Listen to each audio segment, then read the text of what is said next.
เมื่อวันที่22นี่มันจะเป็นมื้อย่อเสาเฮือนของทางน้องสายฝนพี่น้องเอ้ยเนาะอาจจะเป็นแรงตอนแรงมื้ออื่นบ่ซั่นสิเดินทางขึ้นมาอีกนะพอดีว่าตอนมื้ออื่นสิเคลียร์เวียกเคลียร์เวียกอยู่ทางบ้านอีกก่อนพี่น้องเอ้ยเนาะอ่าน้องเบยเนาะตอนนี้ทางบ่าวพรเบิดทุกคู่ทุกคนเพิ่นกำลังรวบรวมหรือว่าซื้อที่ซื้อทางให้น้องเพิ่นอยู่น้องเบยเนาะเลยน้องเบยพี่น้องเอ้ยทั้งว่าแซงก็บ่ได้เข้าไปหาน้องเพิ่นพี่น้องเอ้ยเนาะมาเพื่อนนุ่งโจยอยู่แต่ว่าบ่ได้เข้าไปเนาะเพราะว่าก็มีแต่มองไปทางเบาล่าเนาะเบาพรเนาะทางเนาะเบาปัญญาเพิ่นจะแจ้งให้ทางน้องเพิ่นอยู่ในตอนนี้นะพี่น้องเนาะเพิ่นกำลังสิเฮ็ดกระต๊อบหรือว่าหาซื้อที่ซื้อทางให้ทางน้องเบยอยู่นะพี่น้องเอ้ยเนาะเพราะว่าเพิ่นก็มีงบในจำนวนหนึ่งแล้วที่ว่าสิเฮ็ดสิสร้างหรือว่าช่วยเหลือทางน้องเพิ่นในตอนนี้นะพี่น้องเนาะในจำนวนหนึ่งแล้ว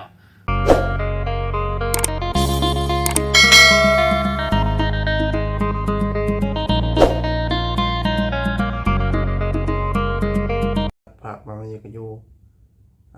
หมองเก่าหมองเดิมเราพี่น้องเอ้ยเนาะ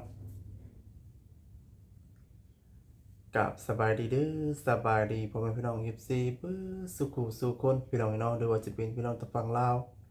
ฝั่งไทยต่างประเทศก็ยินดีต้อนรับท่านเข้าสู่ช่องบ่าวซาดีซาแนลอีกแล้วพี่น้องเนาะพี่น้องเนาะมาพบพอกันคือเก่าคือเดิมพี่น้องเลยเนาะต่อพี่น้องเนาะกะมาต่อกันเลยเนาะพี่น้องเนาะพอดีว่าเห็นทั้งน้องเอาไว้เพิ่นเป็นที่เรียบร้อยแล้วเนาะกะมีพ่อพี่น้อง FC เพิ่นคอมเมนต์เข้ามาหลายๆเนาะว่าดีอกดีใจเนาะที่เห็นทั้งน้องเพิ่นตลอดปลอดภัยเป็นที่เรียบร้อยแล้วพี่น้องเนาะคือทั้งน้องเพิ่นก็บ่ได้เป็นหยังเนาะไปหาการเครียดว่าซั่นพี่น้องมื้อนั้นก็ได้เนาะจากคลิปก่อนที่ว่าสตีลงไปเนาะพี่น้องเนาะเป็นการเครียดแล้วก็เป็นการเครียดแล้วก็บ่อยากมาเพราะว่ามีแนวกล่อมอยากไปตลอดว่าซั่นก็คือทั้งน้องเพิ่นก็เป็นคนผู้เดียวอยู่แล้วพี่น้องเนาะคำใส่นอนหันเนาะก็มีตอนนี้ก็มีข่าวดีเนาะพี่น้องเนาะทั้งน้องเบยเนาะพี่น้องเนาะได้ยินว่ามีข่าวดีสิเข้ามาพี่น้องเนาะเรื่อง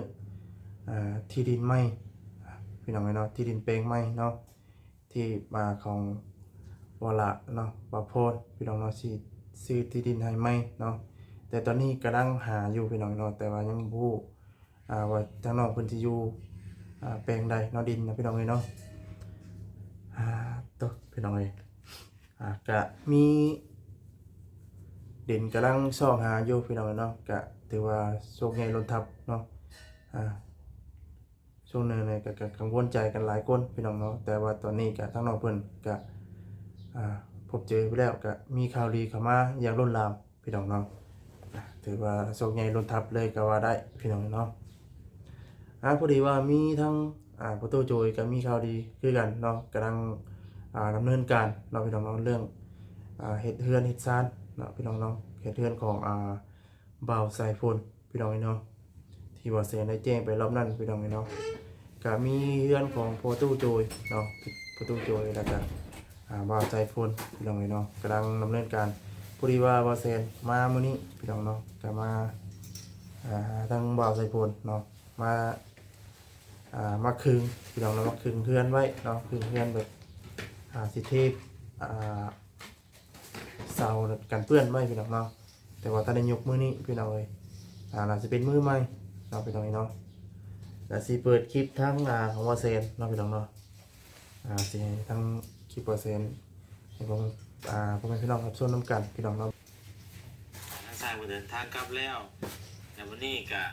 มื้อเนี่ยบ่ได้ยกเนาะเป็นมื้อวันนั้นก็วันเสาร์เนาะถึงมื้อวันเสาร์พี่น้องนี่มื้อวันที่21มื้อวันที่22เนาะมื้อวันที่22นี่มันสิเป็นมื้อย่อเสาเฮือนของทางน้องสายฝนพี่น้องเนาะอาจจะเป็นแรงตอนแรงมื้ออื่นบ่ซั่นสิเดินทางขึ้นมาอีกนะพอดีว่าตอนมื้ออื่นสิเคลียร์เวียก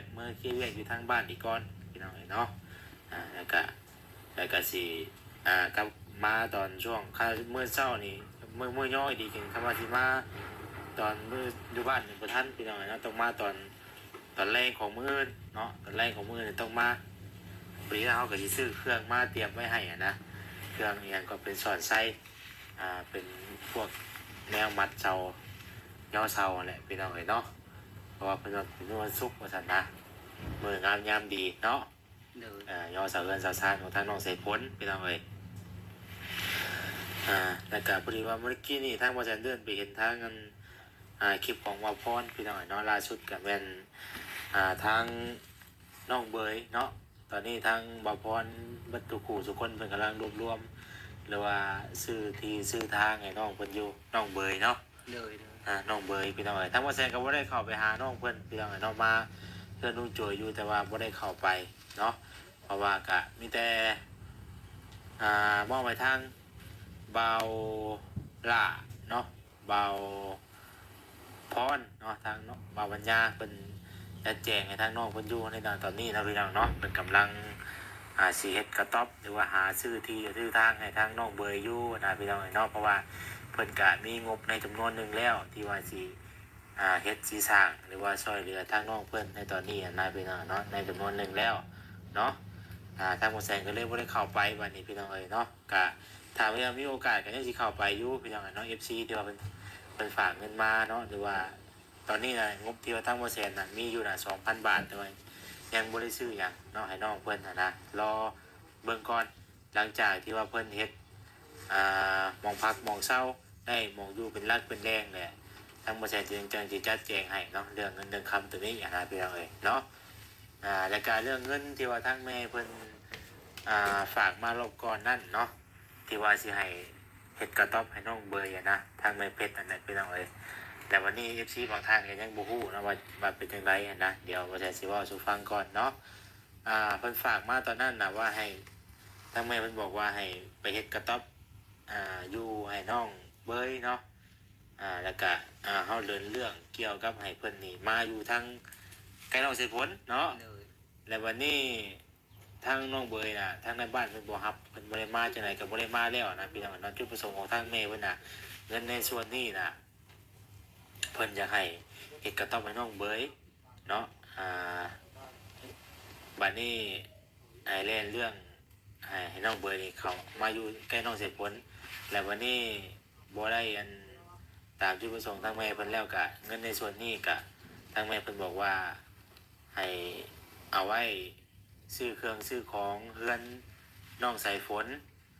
อันใดที่ว่ามันบ่พอนั่นนี่เขาก็ไว้ซื้อเครื่องมาต่อเติมเลยเสียนะเนาะ โดยโดย เป็นในนั้นเราไปน้องเนาะเรื่องทางน้องเบยกับ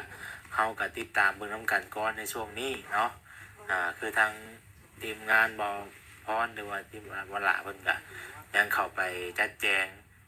หรือว่าเฮ็ดหมองอยู่หมองเศร้าให้ทางน้องเพิ่นอยู่นะพี่น้องเอ้ยเนาะ ในเมื่อเขาก็พยายาม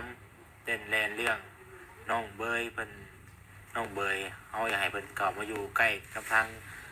น้องใส่ฝนแล้วในเมื่อเพิ่นบ่ได้เข้ามาอยู่เนาะเพิ่นบ่ได้มาพี่แล้วทางน้ำบ้านครับแล้วเขาก็มีแต่รอติดตามเบิ่งน้ำกันบัดนี้นะช่วงหน้านี่ช่วงมื้อนึงนี่ก็ทางเพิ่นก็ว่าสิเฮ็ดกระต๊อบให้น้องเพิ่นอยู่นั่นแหล้วเพิ่นได้ข่าวว่าทางบ่แสนแจ้งไปว่าสิเอาน้องเพิ่นเข้ามาอยู่พี่ ยกง่ายก็มาอยู่พี่แต่มันบ่เป็นตามคาดหมายของเขาเนาะก็ถือว่าติดตามเบิ่งไปก่อนพี่น้องเนาะเบิ่งไปก่อนเนาะแต่ตอนนี้ก็เขากับพ่อฮู้แล้วว่าตอนนี้ทางน้องเพิ่นก็มีทางผู้ใหญ่เพิ่นก็ซอยเข้ามาหลายแล้วอันนั้นพี่น้องเอ้ยเนาะเรื่องนั้นเรื่องนี้เรื่องหมองอยู่หมองเช่าหรือว่าเรื่องดินเรื่องดอนก็เห็นเพิ่นแจ้งกันเข้ามาอยู่นะว่ากำลังสมทบ เรื่องเงินเรื่องคำนะซื้อดินให้น้องเพิ่นไหมว่าฉันนั้นเนาะ โดย เบาเห็นในคลิปนะเขาก็เลยบ่ได้เข้าไปพี่น้องเลยเนาะ ก็ยินดีนำและเนาะ ก็ยินดีนํเพิ่นเนาะ โดย สาเหตุที่บ่ใช่บ่ได้เข้าไปหาน้องเพิ่นเป็นหยังคือบ่ใช่คือบ่เข้าไปตอนนี้เนาะก็เอามาเบิ่งถนนหนทางก็มันก็ถือว่าค่อนข้างจะลำบากแน่นะคือพอพี่น้องเห็นที่ว่าพอแสนไทยให้เบิ่งอะไรพี่น้องเอ้ยมันเข้าไปในป่าในเลิกเนาะ มันบ่คือรถจักรพี่น้องเนาะรถจักรเขาเข้าไปได้ง่ายมีทางลัดเข้าไปเนาะกับบัดนี้ทางที่ว่าเขาเข้าไปคือรถใหญ่เข้าไปก็เรื่องไปได้ทางมาไปได้บ่ ยากแท้บ่มันกลับไปได้อยู่แต่ว่ามันใช้เวลาเนาะน้องเนาะ ใช้เวลา ใช้เวลาในการเดินทางพี่น้องเนาะกับวันนี้ รถมันช้ามันก็บ่ไหวนะขับก่อน ทางน้องจะเพิ่นก็เข้าไปต้องการได้แหละพี่น้องเนาะคือสิเข้าใจอยู่เนาะทางน้องเพิ่นก็พาไปอยู่นะเฮาก็เพราะว่าช่วงแรกๆเฮาก็พยายามเต็มที่สุดเนาะก็อยากให้น้องเพิ่นมาอยู่ใกล้น้องใจผลแหละเรื่องราวมันก็สิสะดวกสบายเนาะน้องเนาะกันไปกันมานั่นนี่เนาะในเมื่อทุกสิ่งทุกอย่างมันบ่เป็นไปตามแผนเฮาแล้วก็ น้ำเป็นไหนจะอาบสะดวกสบาย กับญาติพี่น้องเนาะ แต่เพิ่นมาหับก็ยินดีคือกันอยู่พุ่นก็ เพราะว่าถึงน้องเพิ่นจะอยู่หันกะน้องเพิ่นก็ได้รับความช่วยเหลืออยู่ ถ้า เนาะ คิดฮอดก็ไปหากันได้ กะเรื่องการช่วยเหลือก็มีทางผู้รักผู้ใหญ่เพิ่นซอยอยู่ตอนนี้ก็ทางหมอพรหมอหละเพิ่นอยู่แหละเนาะเฮาก็ถ้าว่ามีส่วนร่วมเฮาก็สิเข้าไปแล้วเฮาจังสิเข้าไปนะพี่น้องเนาะก็ให้เพิ่นจัดแจงอย่างทุกสิ่งทุกอย่างให้มันแล้วซะก่อนเฮาจังสิเข้าไปพี่น้องเนาะเรื่องเฮ็ดกระตุ้งกระต๊อบก็เฮาฮู้มื้อใดก็จังพอเข้าไปซอยเพิ่นก็จังเข้าไปเนาะน้องเนาะคือตอนนี้เฮาก็บ่ได้มีเรียกกับเพิ่นว่าซั่นจ้ะเนาะ เรียนเนาะ แต่ว่าเพิ่นว่าเฮาสิไปเว้าอันนั้นนี่เฮาสิไปเว้าอ้อยให้น้องเพิ่นมากะมันก็บ่ได้คือเก่าน้องเพิ่นน่ะบ่จำเป็นต้องอ้อยน่ะบ่จำเป็นต้องว่าให้เพิ่นอยากมาอยู่แล้วนะแค่ปัญหาเดียวนั่นแหละเนาะคือฮู้กันนั่นแหละเฮาก็บ่อยากเว้าไปหลาย แม่น พี่น้องเอ้ยเพิ่น เพราะ บ่ได้ เราตัดสินใจเองแล้ว เมื่อคืนเมื่อก่อนน่ะเพิ่นมาพี่บ่เนาะ แม่นนะพี่ เมื่อคืนก่อนเพิ่นมาพี่เนาะ แม่น เสือเพิ่นก็ยังอยู่น่ะเนาะแม่นบ่นี่เด้อบ่ ว่า แม่น นาเสืออ๋อ เออ เราลืมผ้าเหมือน นึกว่ามันคือกันแท้แต่ดอกเนาะ ลืมผ้ากับหมู บ่แม่นเนาะเสือเสือตัวนี้ว่าที่ว่าประตูโจรนุ่งตะกี้น่ะ แม่นแม่นตอน ที่ว่า เกิดหลังคามัน ใช่คือกันเนาะโอ้ยเอากะดีใจน้ำน้องเพิ่นแล้วเนาะที่ว่าได้รับการช่วยเหลือแล้วกะ FC กะบางหลายท่านเพิ่นก็เป็นห่วงนะพี่น้องเนาะก็คือว่าตอนนี้กะที่ว่าสบายใจได้แล้วเนาะทางเพิ่นกันกับผู้พันกันอยู่ตอนนี้เนาะเฮากะที่ตามวันนี้คลิปมันแหละนะพี่น้องเนาะคือตอนนี้ทางบ่แซนกะมาได้เวียกงานอยู่เพื่อนชาติของท่านน้องใส่ผลเพิ่นพี่น้องเอ้ยเนาะกะเรื่องลูกชมลูกสาวก็ต้องติดตามเบิ่งนำกันไหมเนาะเรื่องงบตัวคลินิกบอกให้ FC เข้าใจนํเนาะเพราะว่าทางบ่แซนเองก็ได้คุยกับแม่เพิ่นเป็นที่เรียบร้อยแล้วเรื่องงบตัวนั้นน่ะนะกะคุยกันเข้าใจกันแล้วว่าจังไดนะแค่ FC บ่เข้าใจนะอย่าว่าจังว่าบ่แซนเอาเงินไปนั่นไปนี่เนาะมันบ่แม่น ให้เข้าใจผิดนะพี่น้องเอ้ยเนาะเอาว่าเฮาก็อาจจะเอาคือนี่แหละว่าจ่ายค่าไว้ปรุงไว้แป้นสิได้นี่บางเทื่อมันบ่พอผู้ทวงบ่ทันเฮาก็จ่ายไปอะนะเดี๋ยวมันขาดเดือนหยังเฮาก็ได้ซื้อมาโดดสินะเนาะมันเป็นอย่างนั้นพี่น้องเอ้ยเนาะเพราะว่าเฮาเข้ามาแต่ละเทื่อที่ก็ช่วงนี้ก็ทั้งสร้างเพิ่นเฮ็ดเวียกเฮ็ดงานอยู่ในนี่แมันบ่เฮาเข้ามาก็ซื้อในอยู่ในกินนั่นนี่มาให้สร้างน้ำซื้อในหลายอย่างอยู่ได้พี่น้องเอ้ยเนาะขนาดยังบ่ได้ฮอดมื้อจริงได้นี่ก็ เมื่อเช้านี้กับเบิดเกือบ200,000พี่น้องเนาะซื้อน้ำซื้อได้มาให้เพิ่นมึงนะเนาะกะเฮาก็เบิ่งไปต้องการได้เนาะเนาะมื้อใดบ่มีได้กินก็กินไปแล้วลูกพักลูกมีไปแล้วให้บ่เนาะ ได้บะหมี่กับจำเจ้า แจ้ไปเนาะ เอายินดีน้ำน้องอาเวยเด้อพี่น้องเด้อน้อง FC เพิ่นติดตามมาหลายเนาะเป็นห่วงเป็นใยหรือว่ากะขอบคุณทั้ง FC เพิ่นนั่นแหละที่ว่าฮักแพงทั้งน้องเพิ่นเนาะแล้วก็เมื่อวันก่อนน่ะก็มีทั้งเอื้อยอยู่ทางคำม่วนเพิ่นโทรมาว่าอยากให้ทางบ่แซนนี่ไปเว้าหรือว่าไปคุยกับน้องเพิ่นน่ะได้บ่เพิ่นอยากได้มาเป็นลูกว่าซั่นนะน้องเบยอะนะ เพราะฉะนั้นก็อันนี้เขาตัดสินใจให้ไผบ่ได้นะพี่น้องเนาะมันเกิดขึ้นอยู่กับตัวเพิ่นเองมันบ่ล่ะเนาะเนาะ ต้องเพิ่นตัดสินใจเพิ่นเอง แม่คือเขาว่าได้อยู่เอ้ยเขาจะไปตอบเพิ่นว่าอันนี้มันต้องสมัครใจทั้งสองกับสองฝ่ายหรือว่าเพิ่นสินั่นแหละกันนั่นนะเฮาก็ส่วนรายก็ยันเพิ่นบ่ไปดอกพี่น้องเนาะอันนี้เฮาก็ จะได้จะ แต่ว่าเรื่องเพิ่นผู้ฮับไปอยู่น้ำกับเพิ่นก็ฮักเพลงดีแหละเพิ่นก็อยากได้เพิ่นก็อยากได้ดีแหละแต่ว่าเฮาก็ ตามระเบิงนะเราจะหักแพงเลี้ยงและไปอยู่กับเราก็ หลายคนอยู่หลายอยากได้น้องเพิ่นไปอยู่น้ำนะแต่ว่าถ้าเฮาจักสิดำเนินการให้ไปได้นะเฮาก็บ่จักสิว่าอะไรพี่น้องเนาะเฮาก็บ่กับเฮาเองก็ ต้ บ่ อง บ่ ถามเพิ่นเองเนาะเพิ่นตัดสินใจในใดกัน เฮาเองก็บ่กล้าไปตัดสินใจว่าดำเนินการเฮ็ดเว้าอหยังเพิ่นน่ะนะเฮาก็ขึ้นอยู่กับตัวเพิ่นเองเนาะเฮาก็ตามทั้งเบิ่งนั่นแหละพี่น้องเอ้ยเนาะก็มีแต่ติดตามเบิ่งกันได้เนาะแต่ว่าเฮาอยู่นอกเพิ่นก็ซอยไปพี่น้องเอ้ยเนาะตามเฮาเห็นนั่นแหละสภาพเนาะสายการบ่มีหยังหลายแล้วน้องเนาะมีแต่มานั่งอบรมกันเรื่องนี้แหละพี่น้องเอ้ยทางน้องเพิ่นก็สิได้มาปลายแล้วไอ้บัดนี้อยู่นำกัน2คน มื้อนบ่หรือว่ามื้อเนาะ เลยเนาะที่มาผ่าต่างเบาซื้อมานี่ก็เบิ่งสถานการณ์เด้อน้องเด้อเบิ่งสภาพอากาศฝนเด้อนี่ผ่าต่างมาใช้ซื้อมาใหญ่เด้อนี่พี่น้องเนาะนี่4x6เนาะอ่า ทนได้หรือ ทนมันตัวนี้มันสิแพงกว่าตัวสีนั่นดิมันดี น้องมุงเหือนหลังตัวเก่าหันสีขาวนั่นตัวนั้นถึกน้ำถึกแดดแล้วก็มันพลอยเลยได้ตัวสีขาวมันพลอยไว้เลย ตัวนี้มันบอลมัน ตัวนี้น้ำมันจะทนอยู่ พวกปูดไว้แน่เนาะ พลอยไว้เลยแต่ มัน ตัวนี้นะคือมัน วานซื้อมาว่านนี่ตัวนี้นั่นแหวนน้องมันตัวเชียร์เป็นห่วงโอ้ลืมมาจากน้องเพื่อนลืมชื่อ พี่น้องเนาะกะประมาณนี้เด้อพี่น้องเด้อเนาะทางน้องเพิ่นก็มีข่าวดีกลับมาแล้วเนาะก็มีทั้งผู้รักผู้ใหญ่เนาะอยากได้ทั้งน้องเพิ่นเป็นลูกบุญธรรมเนาะแต่ว่าทั้งน้องเพิ่นสิตัดสินใจจังใดก็ต้องรอลุ้นนํกันเนาะว่าทั้งน้องเพิ่นสิเป็นลูกบุญธรรมบ่หรือว่าบ่ได้เป็นเนาะ